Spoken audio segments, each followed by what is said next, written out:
चार। अमेरिका और ईरान के बीच जारी युद्ध अब केवल मिसाइलों और ड्रोन तक सीमित नहीं रह गया है, बल्कि आर्थिक मोर्चों पर भी संघर्ष तेज होता दिखाई दे रहा है और दावा किया जा रहा है कि अमेरिका ईरान पर आर्थिक दबाव बढ़ाने के लिए उसके समुद्री और ज़मीनी व्यापारिक रास्तों को सीमित करने की रणनीति पर विचार कर रहा है। कई रिपोर्टों के अनुसार व्हाइट हाउस में हुई बैठकों में ईरान के पड़ोसी देशों के साथ समन्वय कर उसकी सीमाओं पर शक्ति बढ़ाने की संभावनाओं पर चर्चा हुई है। यदि ऐसा होता है तो ईरान के लिए आयात निर्यात प्रभावित हो सकता है और उसकी अर्थव्यवस्था पर दबाव भी पड़ सकता है। हालांकि इस तरह की योजना को लागू करना आसान नहीं माना जा रहा, क्योंकि ईरान की सीमाएं पाकिस्तान, इराक, तुर्की, अफगानिस्तान और अज़रबैजान जैसे देशों से लगती हैं और हर देश की अपनी अलग अलग रणनीतिक तथा कूटनीतिक प्राथमिकताएं हैं। पाकिस्तान और इराक के ईरान से रिश्ते, तुर्की की क्षेत्रीय भूमिका और आर्मेनिया और अज़रबैजान के वापसी समीकरण तथा अफगानिस्तान की स्थिति इस पूरी योजना को बेहद ही जटिल बना देती है। दूसरी ओर लाल सागर और बाब अल मंदेब क्षेत्र में हूती विद्रोहियों के हमले जारी रहने के दावे भी सामने आ रहे हैं, जहां एक व्यापारिक जहाज पर मिसाइल हमला होने और उसमें आग लगने की खबरें आई है। इन घटनाओं से वैश्विक समुद्री व्यापार और तेल आपूर्ति पर भी असर पड़ने की आशंका जताई जा रही है और इसी बीच ईरान और अमेरिका समर्थित ठिकानों के बीच जवाबी हमलों का सिलसिला भी जारी बताया जा रहा है।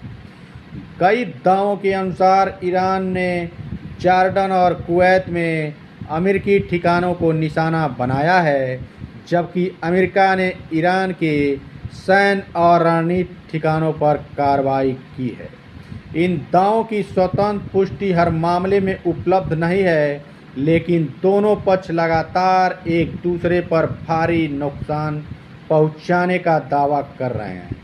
ईरानी अधिकारियों ने आरोप लगाया है कि अमेरिकी हमलों में रिहायशी इलाकों को भी निशाना बनाया गया, जबकि अमेरिकी सेना का कहना है कि उसके हमले सैन्य प्रतिष्ठानों तक सीमित हैं। इसी दौरान अमेरिकी सीनेट में राष्ट्रपति की सैन्य कार्रवाई की शक्तियों को सीमित करने वाला एक प्रस्ताव भी बेहद मामूली अंतर से गिर गया।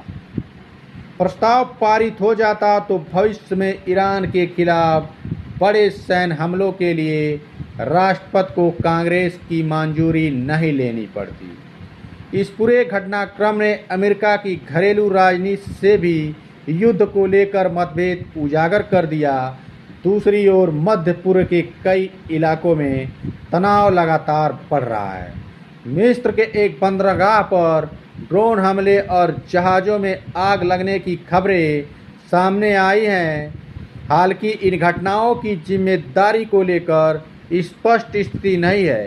कुवैत में एक विदेशी कंपनी की इमारत पर हमले की खबरें के बाद चीनी दूतावास ने स्पष्ट किया कि किसी भी चीनी नागरिक की मौत नहीं हुई है।